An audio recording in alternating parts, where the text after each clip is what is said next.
ज्यावेळी आपण एखादा मुलगा, मुलगी लग्न करण्यासाठी इच्छुक असतात.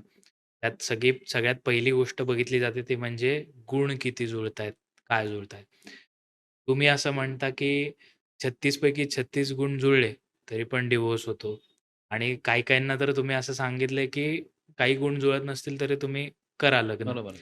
तर काय असतं हे गुणमिलन आणि हे किती करेक्ट असतं? की माझ्या अभ्यासाप्रमाणे जो गुणमिळवण्याचा चार्ट पंचांगामध्ये 13 नंबरचा का 14 जो आहे, हं, त्यामध्ये काय लॉगॅरिथमिक कॅल्क्युलेशन आम्ही इंजिनिअरिंगला असताना लॉगॅरिथमिक टेबल असतं, लॉग टेबल हो. असतं. Not best option to choose a bride. हे एक लॉगॅरिथमिक चार्ट आहे, की या चार्टवरच सगळं ते लग्न करायचं का नाही करायचं ठरतं. करतो. आज मी तुम्हाला प्रॅक्टिकलच सांगणार आहे काय प्रॉब्लेम आहे.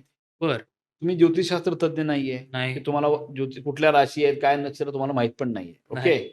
तर त्या माणसाला पण गुणमेलन इथं ठरवून लग्न करायचं का नाही करायचं हे हं. हे सांगू शकतो. हे असं डिसाईड करून डायव्होर्स झालेली पत्रिकाच माझ्यासमोर चार्ट आणलाय माझ्या तुमच्यासमोर आज. बरं. 36 गुण जुळलेत पण डायव्होर्स ही पत्रिका. म्हणायचा उद्देश काय मला, की तुम्ही जे गुणमिलनाचा चार्ट आता जर बघितला, ओके. हं. त्या चार्टमध्ये तुम्ही कुठलं नक्षत्र, कुठलं रास बघून you have decided simple part मी दरवेळेला सांगत असतो. बरं.